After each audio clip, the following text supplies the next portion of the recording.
Hey everybody, this is Rydo and we are back to LEGO DC Supervillains. So, we did pretty much everything in the Arkham Asylum area. A pretty awful area. It's just really dark and visually dark, and there's just not a lot going on in this forested section. I would have much preferred if this entire game had a giant Arkham. And that just being your central hub. For instance, like if the entirety of Gotham here was a giant open world Arkham prison, and there was characters, prison cells custom made for each of the main characters here, like everything up to the DLC. Like you could have really leaned into the supervillains. Now, in all fairness, having a giant Arkham and having all the prisoners captured to begin with gives you a goal in the overworld to like free all the villains, but it doesn't allow you to have like supervillain hideouts. That being said, there really wasn't a supervillain hideout in Arkham, nor has there been one in Smallville or Metropolis. So the only real supervillain hideouts we have are the small Legion of Doom area, and maybe something at Ace Chemical, and maybe something small here in Amusement Mile. Instead, you have Batman and Wayne Manor in the Batcave, which I can't really complain about them including the Batcave. It would make all the sense in the world if this was the exact same layout of LEGO Batman 2 as far as Gotham, and it was just a lot bigger, since this is effectively LEGO Batman 4, even though it's not named that way.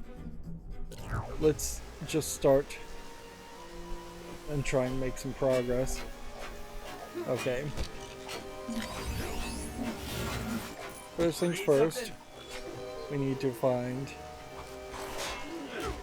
a collection of goons.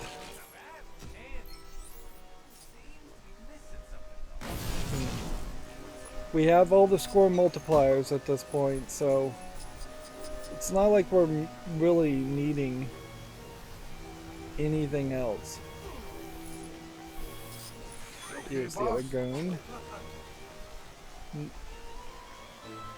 We will just get millions upon millions of studs now with the score multiplier, and that will lead to us being able to very easily afford this plan has really come together. All come of on, the let's blow this barrier.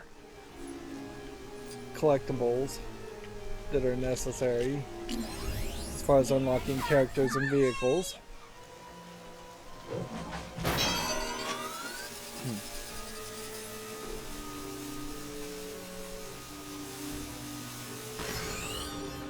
So we get a gold brick for opening Amusement Mile, which I suppose that is a different experience.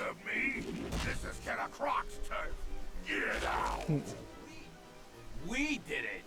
You better not try to take all the credit for this. So we have like double conversations happening here. So here's our boss fight. Seems like he has a jump attack, a punch attack, and a throwing attack.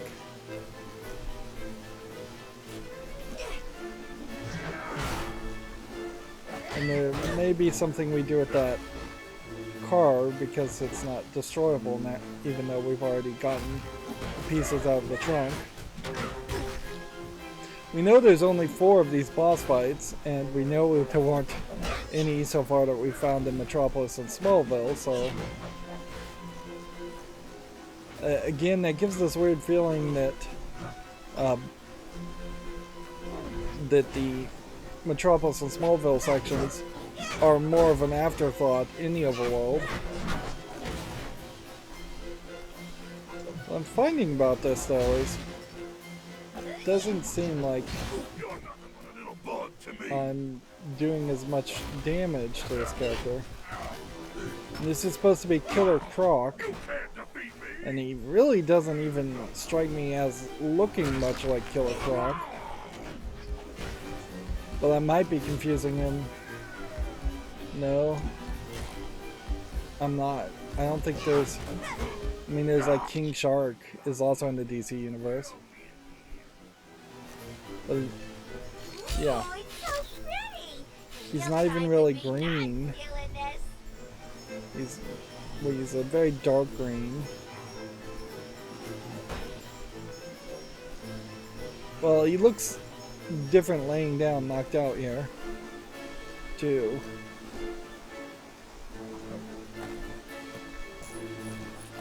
I said it in the last episode, but it bears repeating.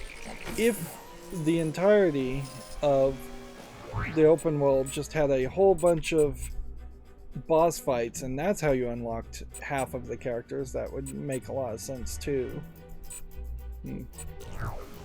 Like, I suppose if they had made a giant Arkham, then they really would just be repeating the ideas of Arkham Asylum, in which the bad guys take over control of Arkham Asylum. Get me out of here! Okay, we'll switch over to our custom character, and it looks like we're just using a magic ability to connect fuses, which, even if this is somewhat Lego-y, I don't know how many kids should know anything about fuses or would know anything about fuses. They really shouldn't, because it's dangerous stuff to potentially work with for little kids to potentially feel safe in messing with. And there's just this effect here that I think is wrong. Like, it's blocking my vision, so I think it's kind of obvious I'm supposed to move the colors to different color patterns, but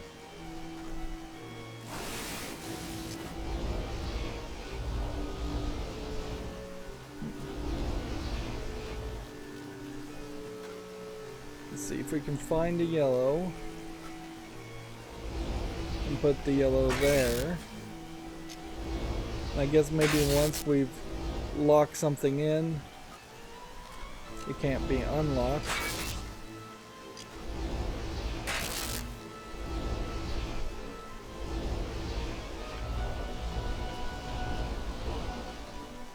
This is just really poorly programmed. Stand back, pull as far as possible, I guess.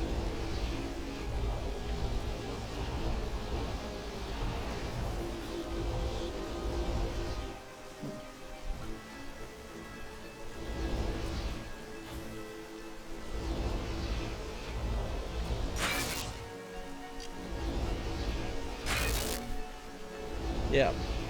And so we were supposed to have followed the circuit diagram as far as just which colors, and looked at all of that, and the hint animation there was just in the way. But I definitely kept my cool. Definitely. Anyway, thanks for getting that shutter open. Here, help yourself to that leftover fairground prize. You've earned it. I guess this highlights when you see the non-important characters not have matching lip flap in their lines of dialogue. That just directly highlights a I might actually have this joint up and running. I'll even let you play for free since production decision. A director, game developer, person in charge saying, "Hey, we're not going to spend the resources and pay the extra money to have animators animate lip flap for a lot of all the side missions. We're only going to do that for important characters." I didn't even know there was something there. And that really shouldn't be the way you unlock a character, is that you just accidentally walk in an area. He's making some promises that there might be some carnival games to play later, but at the moment this is rather boring. Plate blasting bonanza? Love a challenge? Then have we got the game for you? Joker's Plate Blasting Bonanza. Smash as many guess plates this as is you can in 60 just seconds spawned using in. these here plate destroyers, and you can win a great prize. Just hop on one of these blasters and do your best. There's also something here about Batman that we need to investigate because I think maybe he's cheating.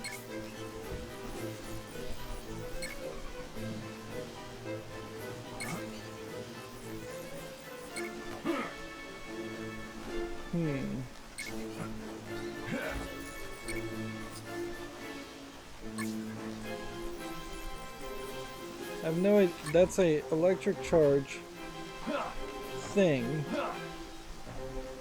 So who would have scanning ability and electro charge? Like Livewire doesn't have that ability.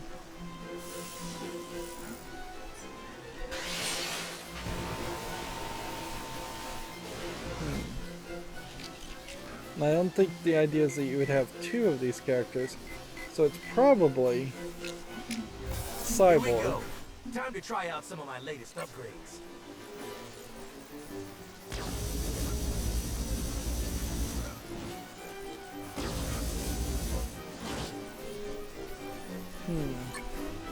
Cyborg has laser though.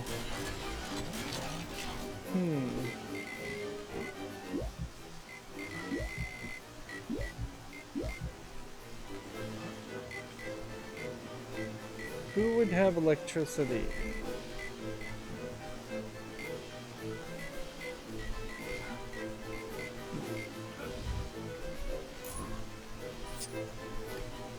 We're back in another area that's just also very dark. White plates are worth 1 point, green plates are worth 5 points. Joker heads will make you lose points, so watch out for those. Now get blasted! Okay.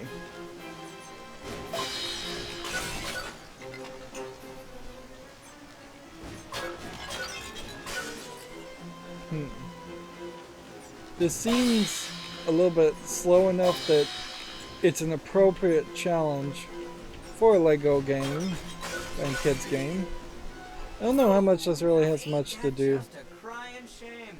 Better luck next time. Okay, we got 26 that time. And there definitely is some cheat there. So these are probably all rigged things. Nice little toy soldier Lego builds. As of recording this, a new initiative by Lego called Lego Dreams has made a cartoon on Netflix, and one of the things that's very noticeable about Lego Dreams is how little they really care about showing anything made out of Legos. With the exception of the characters being minifigs, it is literally just a cartoon that you would expect in the other cartoons. Be cool, stay in school. Now the problem here is if you change that picture, I don't know a way to ever get that picture back. Let's see. Yeah, deleting photos doesn't change it, so the default picture there is gone forever.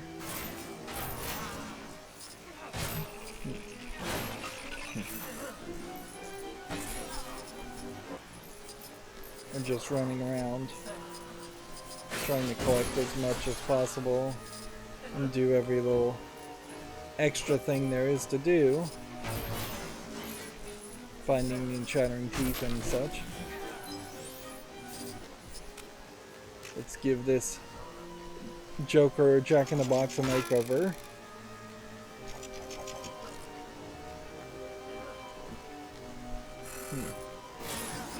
We have 3 more of those to do.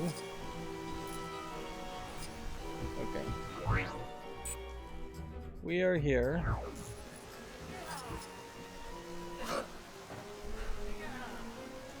Going in here does nothing. Music seems to love to reset. This game is also running into that problem where you would expect there to be a few Lego studs here and there on this building in the spiral. Something. At least you could have made these little green dots on the side, have every 5th one be a Lego stud. Or all of them be Lego studs even.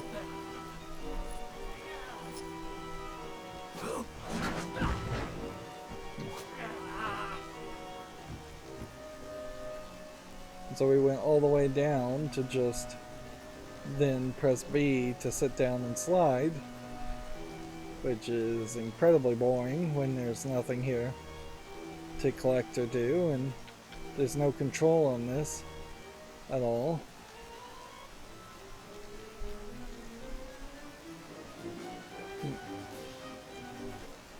And I don't even think there's a challenge around this. I assume the audio is resetting because I am spinning in and out of a section. But it really could just be a case that the audio is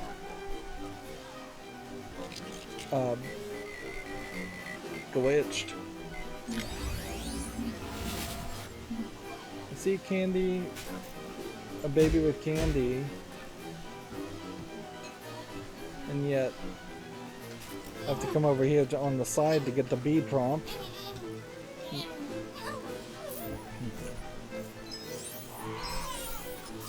We don't even eat the candy, we just take it.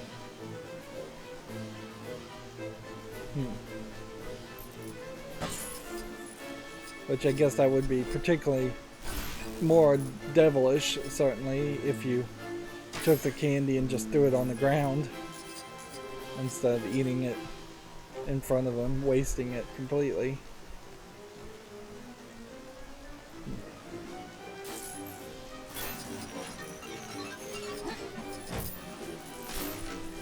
It looks like we've got just like an incredibly long waiting line.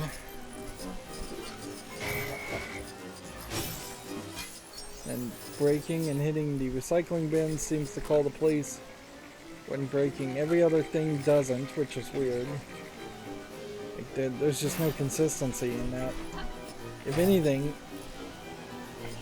it feels like breaking anything should potentially call the police on you, and that you would constantly have the police chasing after you because of it.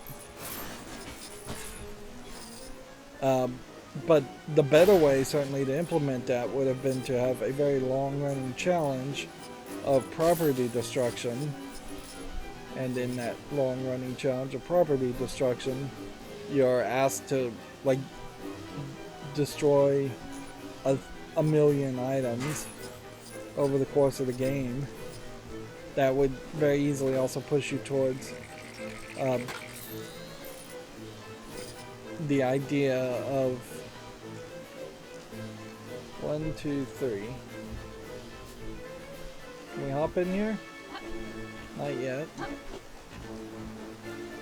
We need, I guess, live wire.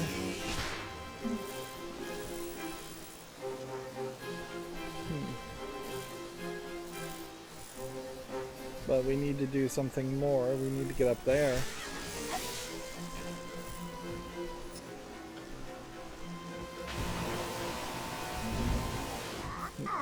Something to spark my interest, huh? I'll deal with this.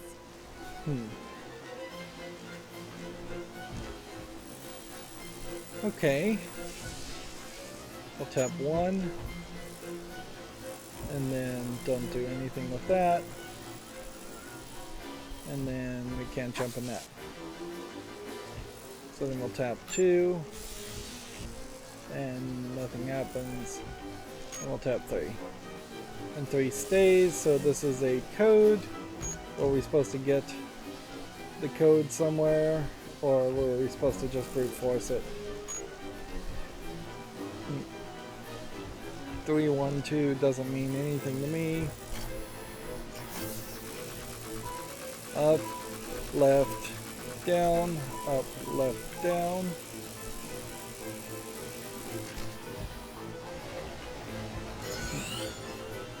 And that just let those two ride the thing. I bet I'll get a lot of ratings if I do a show with this on it. And you can't just walk on the rails. So that's incredibly disappointing. Like, by far you would want to be able to hop on and ride it yourself.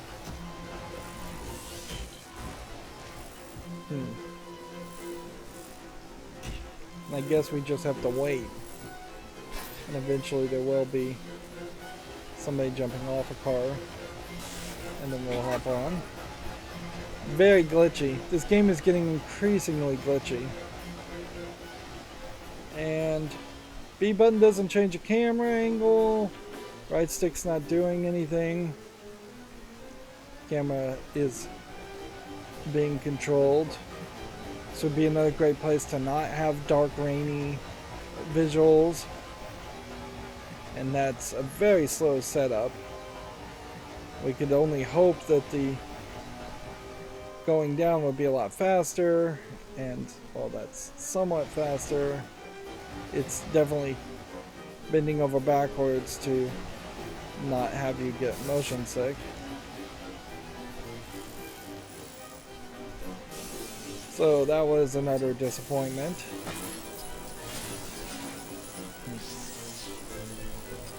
And doesn't feel like there was a challenge around that either. In this one we can change the camera angles, but basically none of them are good. It's either too zoomed in or one extremely zoomed out.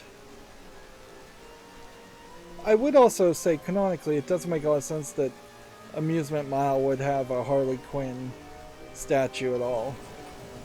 Like, it just doesn't feel in line with the Joker that he would share the spotlight in any way. Or do anything than utterly ignore Harley Quinn.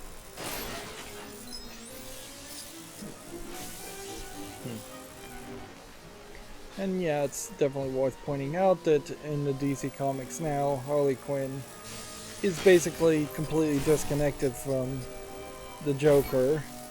So even if the Joker did show up in any DC storyline, which he might here and there, he's not going to have Harley Quinn in it. He's more likely to have a punchline in it, if anything.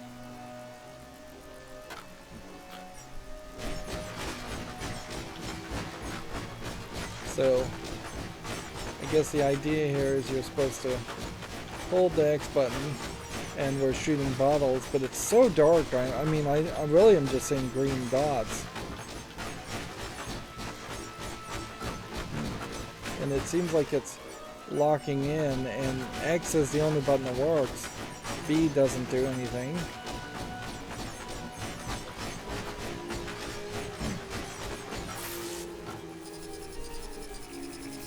So we got 42. Yeah, these are green Lego bottles, completely unlit. And I guess the question would just come down to, is there some cheat happening here on that too? Or do I really have to just pull that off? One of the major problems I would say that you have here is that the audio is just looping way too quickly. Does look like we can hop on a Ferris wheel and ride that.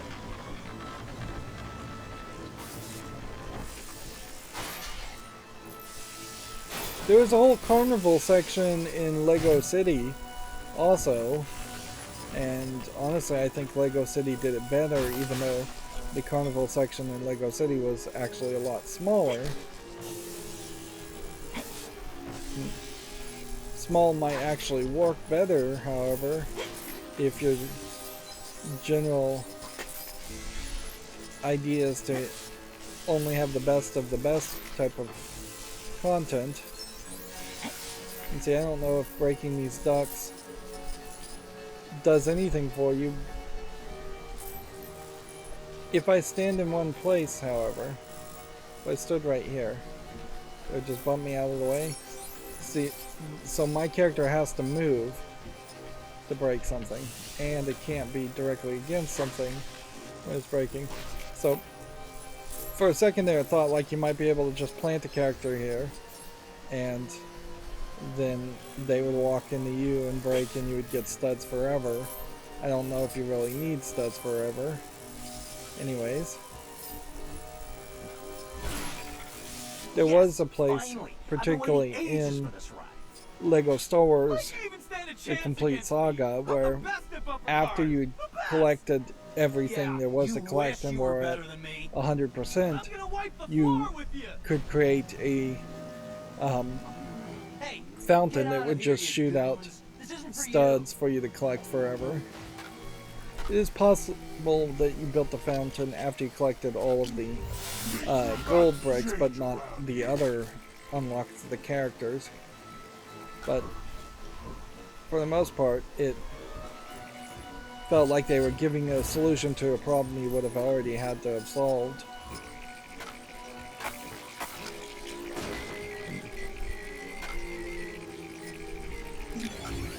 I really should just turn up the brightness to the game.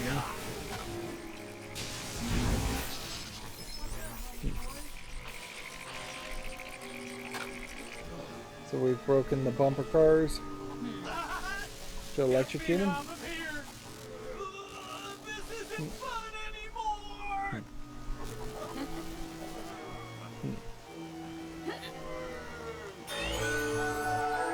The fact that bumper cars ever existed the way they're designed is just a great testament to the lack of safety concern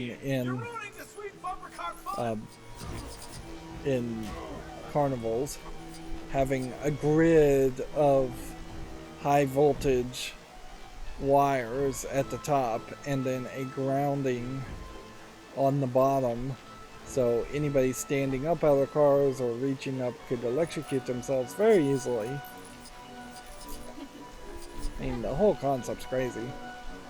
Now, with modern technology and batteries, you could certainly have bumper cars that are just running off car batteries, and then that would be a much more protected closed circuit. But I guess even crazier than that, they have go-karts that are running off of gasoline, and they're letting kids drive those, or driving a lot faster compared to bumper carts. And there's just nothing in here though. It would have made sense just to have shutters in front of all of these things, and instead of coming into an area and having 3 Lego things to break. And it's pretty obvious that you could have had a challenge to break all the toy soldiers, you could have had a challenge to ride all the amusement rides. This wouldn't have been the greatest area to hang out with, I think mostly because of the audio repeating, but I can see you doing something with it. A lot more than what they did as far as the main storyline. Okay. So it says press X.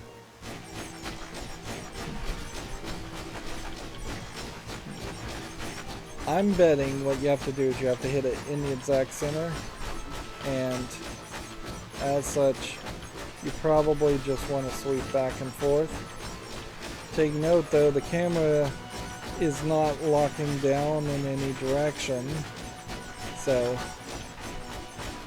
this should be a proper like third person shooter over the shoulder, very tight in camera.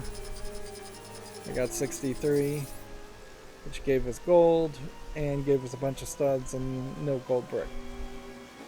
Interesting.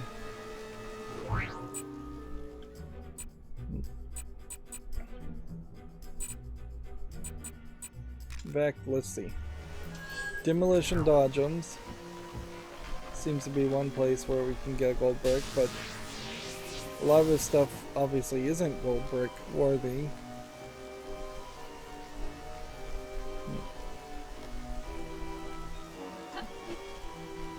So these have been reset.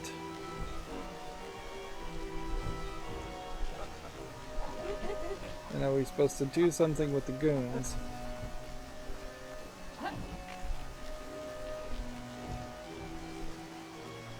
Just trying to slowly approach these vehicles like I could hop in them. They're not destroyable, so I can walk right next to them.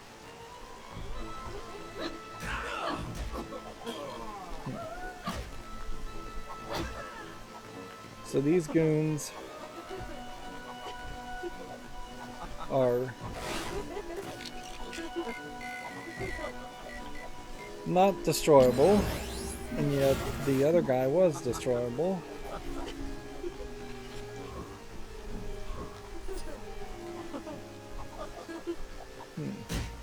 These goons can't be moved or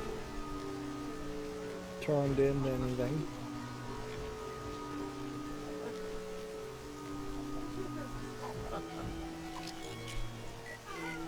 So either there's a section part of this that I haven't seen, or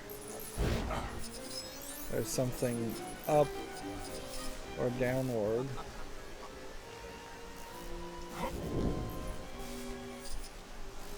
There's nothing else over here.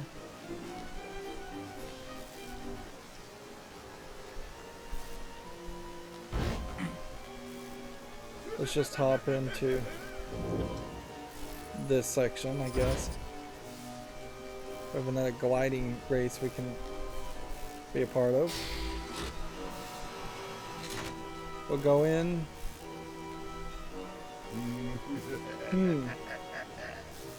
What is my current mission? I don't even know. The boss asked us to get this place nice and clean in time for Backbrain's next visit. But I'd say there's a chance we maybe did it too well. So I must have just started a mission and not even realized it. Everything I do is great.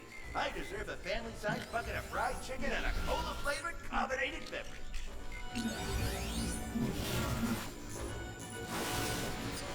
Here we have another cut the outline with the laser gimmick that they really shouldn't have used in this case.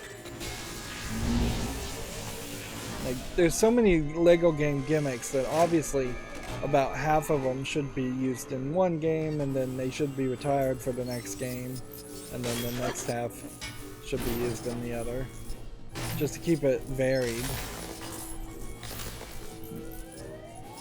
I guess to get back to the Lego Dreams initiative, like, it doesn't seem to me like it would work any more better than, say, the Monkey King initiative, which Lego did a year ago to try to appeal to China and Asian markets. This is my life now. Just bobbing along, singing a or song at the bottom of this beauty Legends of Chima, which I think was somewhat popular, but I don't think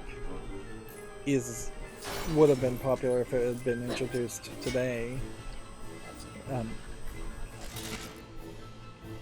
So that's the codes. If you need to type in a cheat code, but almost certainly a cheat code would just unlock a red brick for you and maybe unlock a character if you were having a really hard time with a character.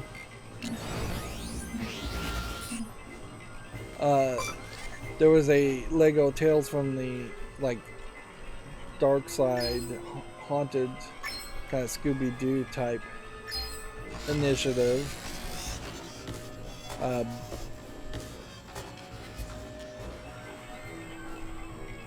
That also didn't really go anywhere. Like, there's kind of this long history of Lego trying to have some kind of narrative story around its sets, that's something it doesn't have to license, like Batman or Mario or Sonic or anything like that. And it's never worked, like, because Lego just doesn't have writers on tap to create a new sensation. And let's be honest, with the exception of Harry Potter, there hasn't been a new like sensation that has swept the globe as far as children's entertainment. Get in here. This defies the very limited logic this job normally adheres to.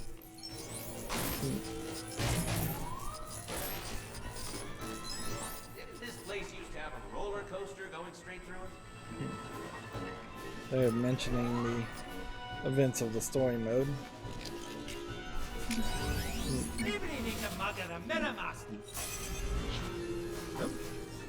Okay.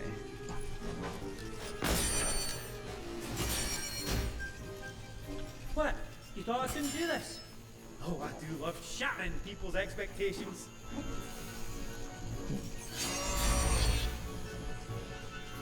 Okay. So we have a character here, a gold brick here, a character here, and a 3 of hearts. So is there something higher up that would open all that up? I would say, I do feel that I am totally stuck.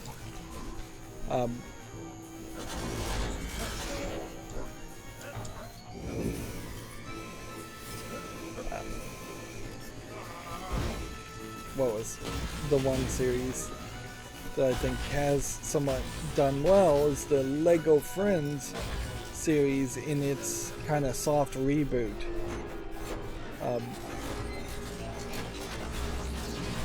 Interesting. He doesn't go invisible, but he turns into a washing machine. But yeah, Lego Friends has had a soft reboot in part in which it's now the Lego dolls that aren't minifigs are going to have more personality and characters. We won't be colonizing Mercury in our lifetime. The good news is that I figured out how to speak to bugs.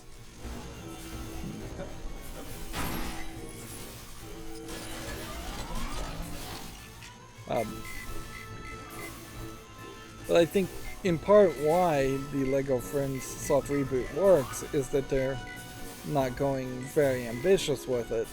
They're making like a girl that's into computers or a guy that's into gaming or a character that wants to be a veterinarian. It's all very simplistic stuff. It's not Lego Dreams level where you're where you have very specific characters that are using their imagination to create things in a dream realm.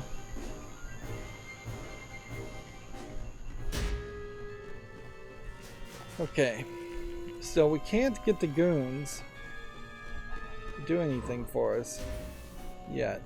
We need to free a couple more, it seems like.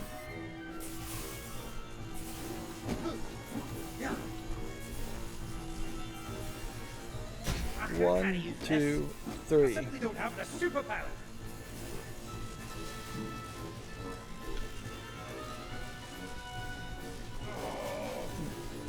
Well, we have this yellow wire. This yellow wire is behind the gold brick.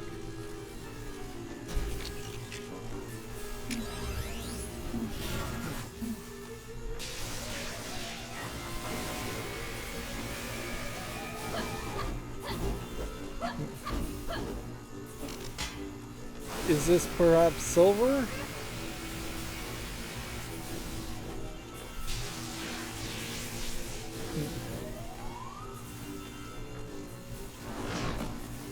Like, I don't think I'm supposed to try and bang my way through here and squeeze. If this is a silver door, then he should be able to open it.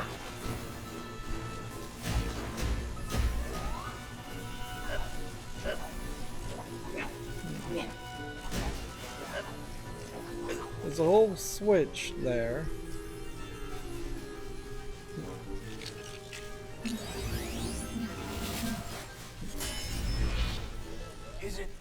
Is it a way out? No, it wasn't. So I was just supposed to shoot through the window to do that.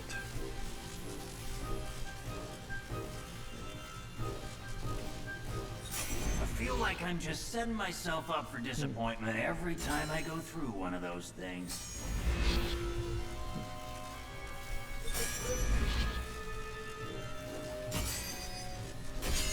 This is overly complicated in that I'm not sure it's getting rid of the last one, I guess, so that's probably what it's doing. It's getting rid of the last one.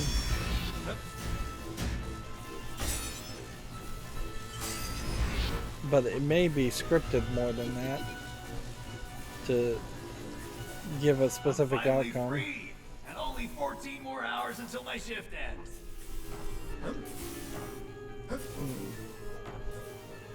Okay, so we have 2 goons now. We needed 3. Where is the 3rd goon?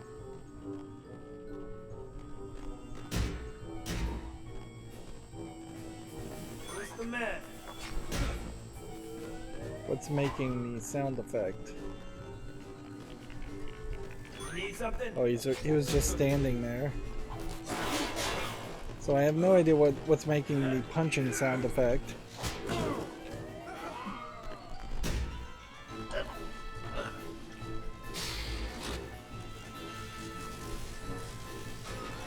A lot of work there, just to get 1 gold brick.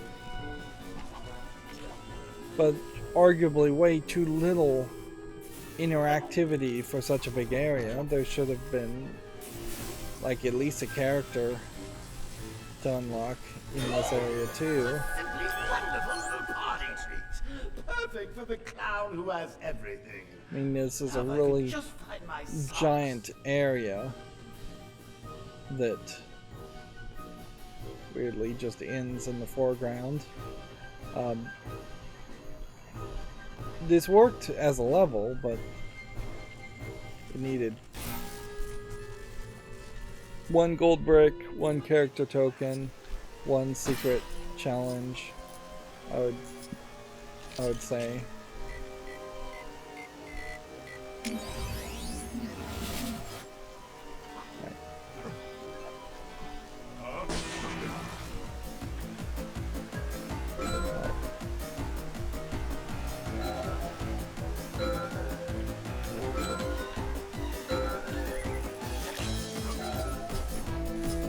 In this case, gliding may not be that necessary.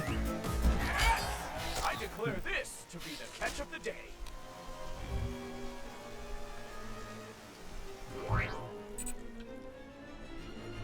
Let's get these other gold bricks first, so we can get an idea of what we need to do. Right. They're suggesting grid. Let's just purchase grid and figure out what his ability does. He's got this like green electricity. Hey! Can't do that! It's against the rules! So we've done something. Right up! Fancy your chances. White plates are worth 1 point, green plates are worth 5 points. Joker heads will make you lose points, so watch out for those. Now get blasted! Now the problem here is it's now so slow that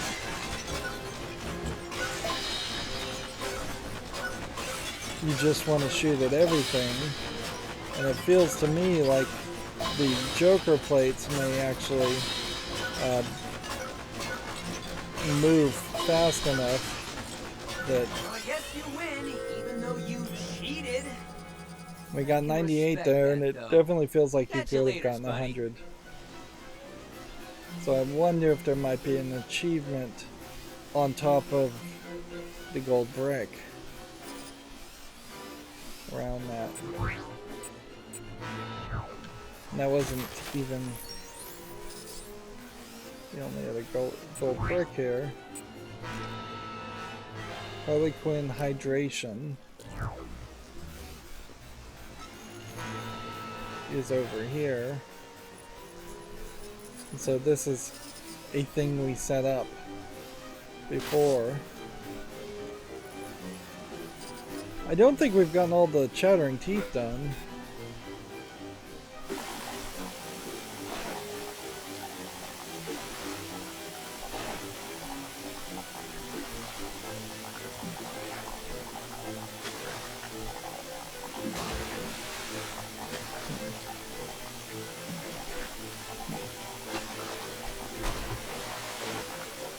I guess you're just supposed to break all this.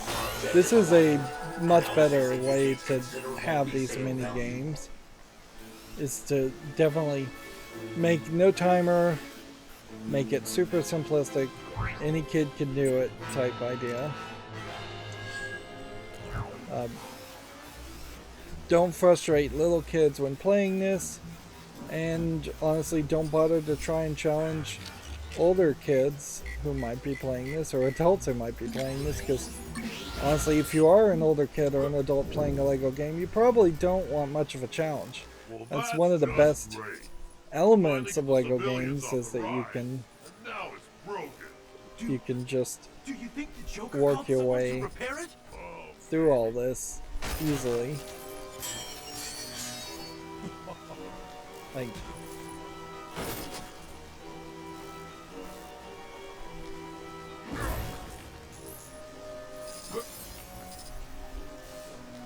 so we need reverse flash to fix the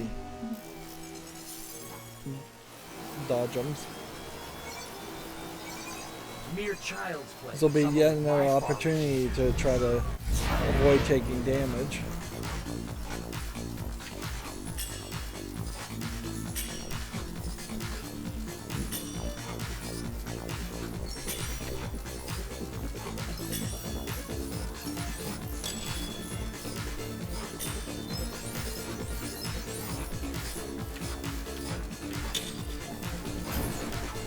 Nope. Only did 2 hits to the asteroids that time. Man, this is just all in the dark, though. It's way, way too dark.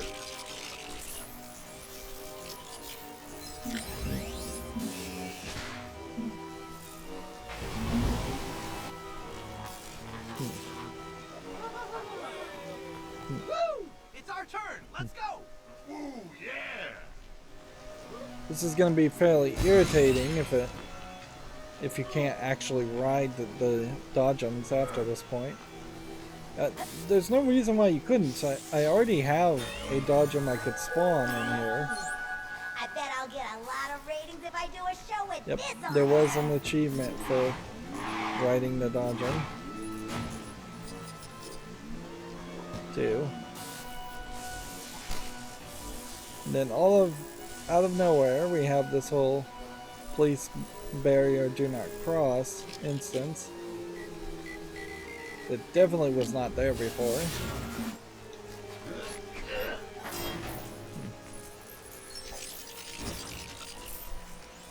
Which, if you were gonna make a Lego police barrier do not cross thing, why not use that a lot more in the open world or just in the story of the game? That is the kind of like minor misdemeanors that actually, I'm sure you could get in a lot more trouble than just a misdemeanor for crossing the police line. And these are all the same gimmicks, but they are pretty much in line with the gimmicks that you would see in a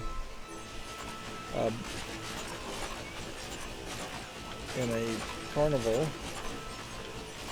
Although, in all fairness, I wouldn't be surprised if a lot of carnivals nowadays are really doing very different types of carnival games that are rigged in different ways, or more like arcade games.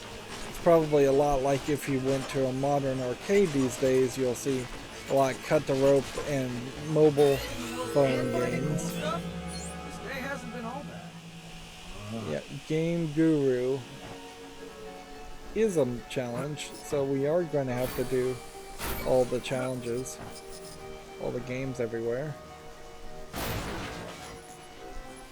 which I'm not sure how to do all the challenges in a lot of these.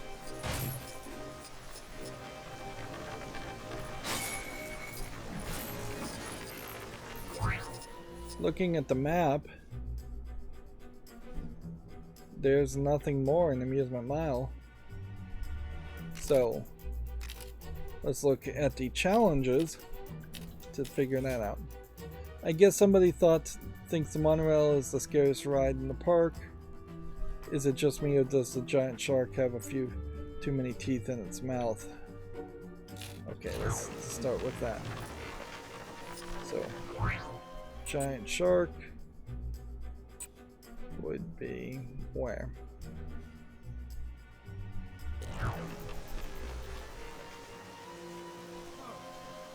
See a giant statue of the Joker. We have a general clown.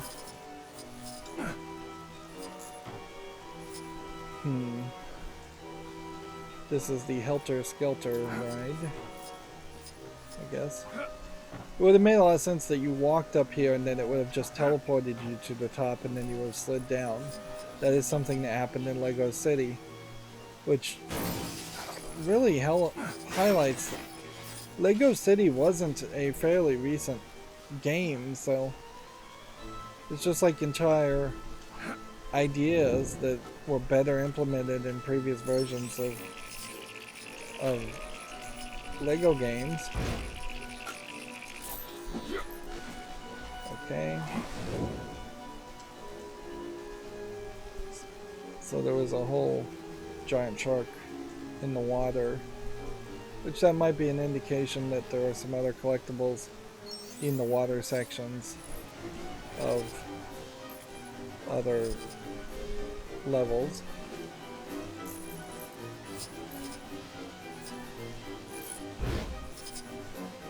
And then the monorail has got a chattering teeth somewhere around here. Here it is. Might not be green jewelry, but still pretty cool. Alright. It's one more challenge done. I'm assuming Bothersome Bats are not in this area. Poster Painter, I think, might be all over. Peeping Penguins aren't in this area. Runaway Roundup is in Arkham, and we just can find that guy. Potent Plants, I don't think are in this area. I don't think that's in this area. There might be a Bowtie Bandit, but we'll do that later. Game Guru. One of the Game Gurus is Granny Goodness, makes fancy new security and training system for the Coliseum. Do not like it. So, The rest of these Game Guru challenges look like they're on Apocalypse, so that's over the course of the whole 2 overworlds. So then we'll ride this monorail into And finding cool stuff? This day hasn't been all bad. it's taking an incredibly slow amount of time here. We'll ride this into Gotham. I'm waiting for them to pop up, press B to change the camera angle. Yep. So is this just gonna dump you out at Chinatown? Looks like that's where it ends. Although, if we were to actually follow it all the way through, I guess it would take us this direction to the, I guess they're calling this the East Coast. This is the Ace Chemical Factory section.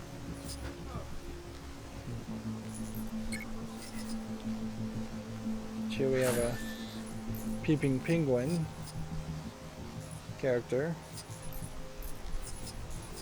Using the monorail would make a lot more sense, and having it play a bigger role in the game would make a lot more sense. If you didn't have characters that could fly, it makes less sense. But you do have characters that can fly.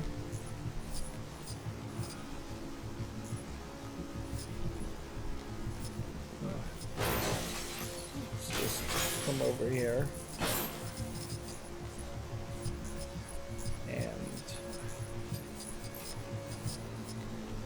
run around a little bit.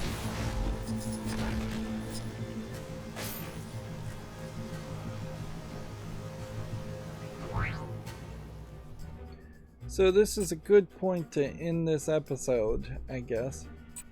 Next episode we will focus in on Ace Chemical, and then we will do the swamp, and then we'll end with Gotham City, and then it will just be a lot of cleanup work overall to collect the rest of these collectibles. Cleanup work doing the challenges. We found 68% of the gold bricks in Earth, 50% of the missions have been completed, 55% of the races have been finished, 75% of the monuments have been vandalized, and 50% of the bosses have been defeated. Basically nothing has been done as far as Apocalypse. If we look here, we have 130 characters unlocked and 119 gold bricks out of 224 and 6 of 9 statues. Everything else has stayed the same. We are at 1 billion plus studs and 58.1%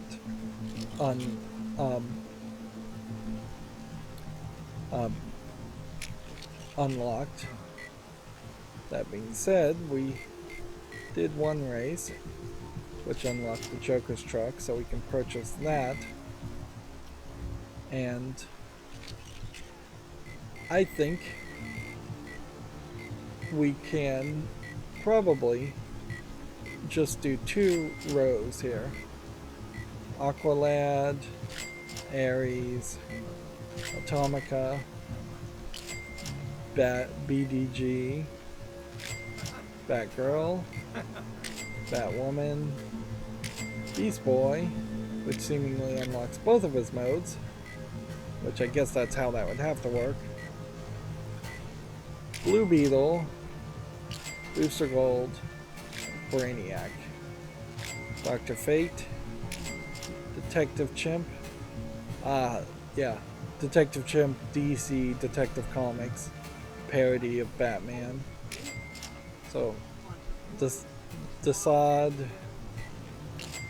Deathstorm, Darkseid, and Calendar Man. Actually, let's go with 3 rows. Dr. Light, Donna Troy, Eclipso, Eradicator, Frankenstein, General Zod, Gentleman Ghost. He's one I want to actually get a general idea as far as where he's from. Gentleman Ghost, known also as Jim Crawdock. Originally, Jim Crawdock was a notorious 19th century highwayman who eventually paid for his crimes with his life. Now existing as a ghost, he is highly articulate apparition roams the earth searching for a way to regain his physical form so he can continue his ghoulish goals.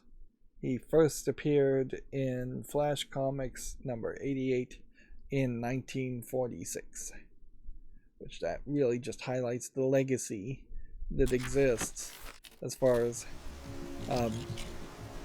DC Comics and just the back catalog of characters.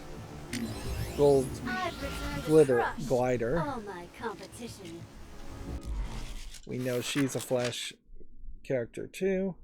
Originally a highly skilled figure skater, Lisa Snart joined her brother Captain Cold as part of the Rogues, a group of villains whose ultimate goal was to defeat the Flash. Struggling with their mission, Lisa was convinced to take part in a strange experiment, given amazing new powers. She showed up in Flash issue number 250, 1977. Which, yeah, how can you possibly even enter the realm of being a fan of the Flash comic when you see that issue number 250 or 600 exist for a lot of the DC characters? The numbers are just ridiculously high. In fact, any number above about 10 is just unrealistically high, because comics are going to be somewhere around $3 to $6 each, particularly if you're trying to buy back stock of floppy issues. So, and that's before you even get into like speculation market and the collector's cost of getting old issues. But if they released an issue number 10 of The Flash and rebooted it, going back and getting issue 1 through 9 would be really expensive for comic book fandom. Now, the trick there that they don't explain very well is you could get a trade paperback for relatively cheaper that would be a collection of the floppy single issues to get you up to speed in a lot of cases, but then they don't release trade paperbacks very fast either. Ideally, comics would have to get away from the collector's market and just totally betray the speculation collector's market, which they should do, because that might not work for comics, but it would be the right move, is to admit that comics are always going to be disposable and no issue number 1 of any new comic is ever going to be valuable, because there's always going to be collectors thinking that an issue number 1 of any comic might be valuable in the future. It's like the Beanie Babies craze, and that the Beanie Babies company made it seem like Beanie Babies would be extremely valuable and hyped up their value, and that worked for a brief amount of time until people realized that they really didn't have much value to them. So ideally you would release monthly releases of issue 1, 2, 3, 4, 5, and 6. Then you would have a trade paperback that says after issue 6 comes out, you could also get the trade paperback on that same 6-month point to collect the first 6 issues, and you would just continuously do that instead of waiting potentially 12 months to a year or two or a lot longer for a trade paperback to come out.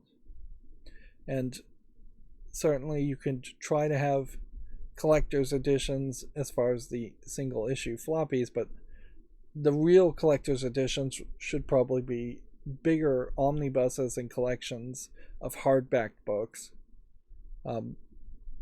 as far as comics go. But yeah, The good news is, though, I can tell you, if you are interested in the Flash, you almost certainly don't have to go back more than 5 issues to catch up on what the Flash is doing now. There's been so many reboots and so many stories. The bad news there, of course, is that the single issues of any comic in DC, like the Flash, tend to be just these really short stories that last 6 months to a year, with one main bad guy. So you don't get into the pantheon of the rogues, for instance, where you would see Cold Glider or Captain Cold or Captain Boomerang, or you might see one of those characters in a 6 months period, or maybe even 2, but you definitely wouldn't see the entire rogue collection. I also would say, as far as writing goes, the idea of having enemies specifically just dedicated to attacking the Flash is a decent idea, calls to me once more. instead of having to find unique motivation for every single supervillain you want to create. Grail was born on the Amazonian island of Themyscira. At the same time as Wonder Woman, the secret daughter of Darkseid was destined to bring doom and destruction to the world. While her powers may be strong enough to defeat her father, her own plans for the universe are no less chaotic. She showed up in Justice League number 40 in 2015. That would explain why I don't recognize her. Granny Goodness. Let's see where she showed up. The thing I would say too here, though, is we need to look at Harley Quinn in particular and see if they say she showed up as far as her first comic appearance somewhere, when really they should be mentioning that Harley Quinn came from Batman the Animated Series. Granny Goodness, the leader and highly trained fighter of the highly trained fighters, the Female Furies. Granny Goodness is one of Apocalypse's most powerful figures and part of Darkseid's elite. Cruel and uncaring Granny is willing to use any methods to her disposal to break down her subjects and rebuild them as warriors to her cause. She showed up in Mr. Miracle, which is not even really a superhero character that we probably would recognize, in 1971.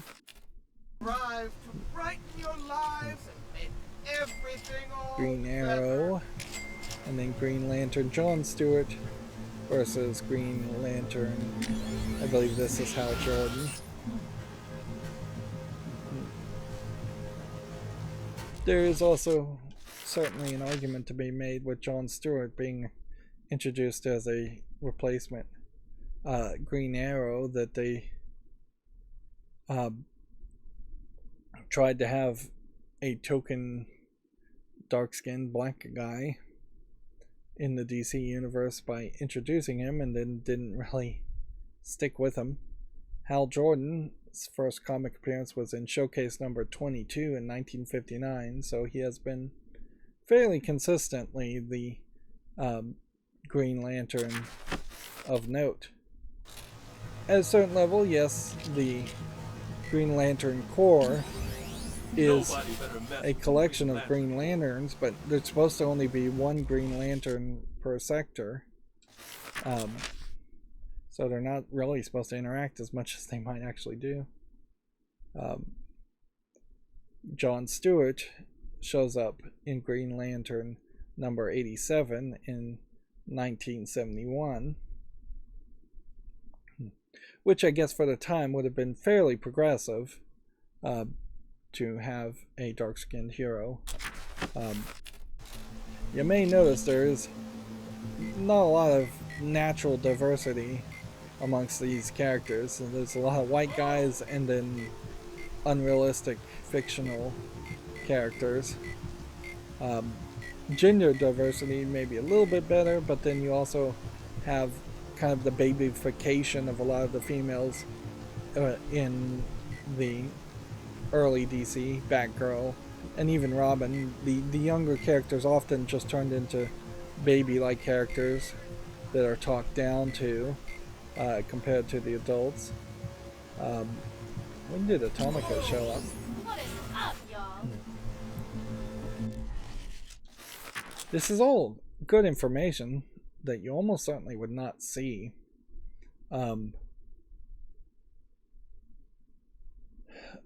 Because you're going to unlock these characters at the very end of the game, and it's just not quite enough information. Ideally, you would want that first comic appearance, the entire comic book, to be in the game. And that's where DC, if they gave away a little bit of their back catalog, they could convince a lot more people to try and read their back catalog if they cared about their back catalog. The truth is, though, I don't think Marvel and DC really have a lot of desire to push their back catalog in their own like Comixology online services, because I could definitely see where it says first appearance of comics, you press a button and it says read now. It lets you read that first comic in the game, and then there's a button that says read more at comixology.com, and then asterisk fee. This will cost you some money. Atomica here was originally hailing from Earth 3. Rhonda Pineda was partners in crime with her boyfriend Jonathan Allen, Johnny Quick. After the pair accidentally exposed to a lightning strike near Star's lab, they gained superpowers, giving Rhonda the ability to shrink. She first appeared in the New 52 free comic book day special in 2012, which that is a punch in the gut to me to realize that when I tried to get into comics, it was in 2012, and it's now 2023, 11 years later, and yeah, I would never make that mistake again with DC. There are some comics that have long since been established and finished that were good enough to read. The Watchmen, for instance, Sandman. But those are definitely more mature comics too. And that's pretty much all I would suggest too, is Watchmen and Sandman. I'm not sure there's even a third series worth mentioning. And I wanted to check Harley Quinn, and then we'll be done for today.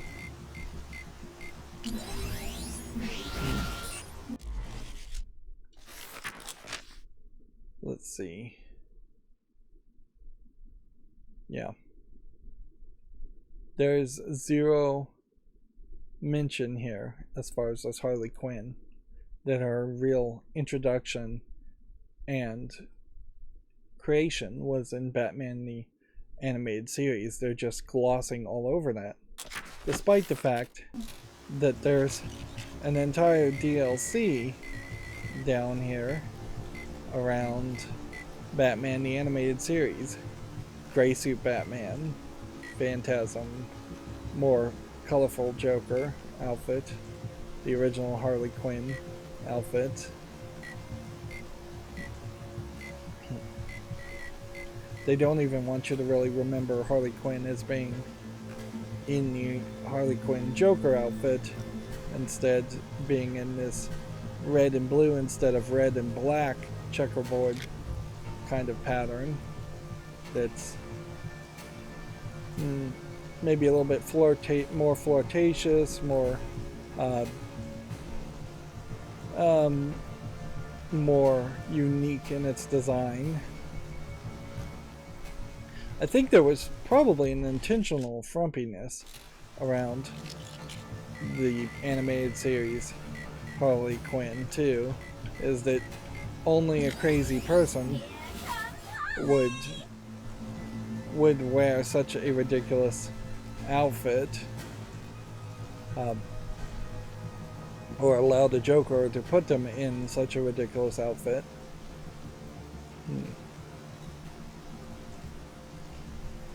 There are some side stories that I think are worth potentially reading in the DC universe. It comes down, I think, a lot to if you have somebody special doing a short run that is going to be printed more as a book collection than as the monthly release around the character. If it's a limited run, effectively. Whether they do it monthly releases or whether they do it as a collected book as its first release. When they have that planning and it being almost always non-canon, that tends to allow an artist to do something new and different with a character. And I know there's a book called Harleen, based off kind of a different origin of Harley Quinn, that's more mature again, and probably because it's more mature, it's better written too. And that might be one worth suggesting too. But if you are a huge fan of Harley Quinn in particular, I don't think she's ever had a consistent comic to her name. They probably have given her a couple of tries and tried to make some Harley Quinn books, but they probably haven't lasted more than 12 issues. Anyways, so we've now unlocked a third of these rows that were available to unlock, which I could go further, but I won't. And that'll just save me time from potentially sitting here for 20 minutes unlocking other characters. And I will say in this case, I am more interested in the characters than if I was playing a Harry Potter game and unlocking Harry Potter characters, or even playing a Marvel game unlocking Marvel characters. I think DC's characters are perhaps a little bit more interesting, as far particularly the villains, but their story writing I think is worse than Marvel. But this now creates a situation when we play in free play mode, we'll be given a combination of characters that we really don't know their abilities, and we may now be suggested characters in the overworld when trying to solve a puzzle, not knowing their abilities. Or maybe nothing will change and we'll just constantly be suggested the same old characters, Joker, Riddler, Scarecrow for anything dark, Batman if it needs any detective mode. Even at that, when you see the wide variety of abilities, which is way too many abilities, there's really not that many characters that are overlapping. So it kind of feels like there is definitely some second-class citizens in this game where they have less abilities or less interesting abilities. This is just way too much abilities overall, though. It's ridiculous. And you can see that we're now at 62% even. We've unlocked 159 out of 270 characters, which, yeah, that was a few percentage points of progress. But obviously there's still a lot to do. That's going to be it for this recording. As always, I ask you to like, share, subscribe, comment, and watch every second of my videos. If you want to friend or follow me on any social media sites or support me even further, there's links below in the description box. Thank you for watching. Have a good evening.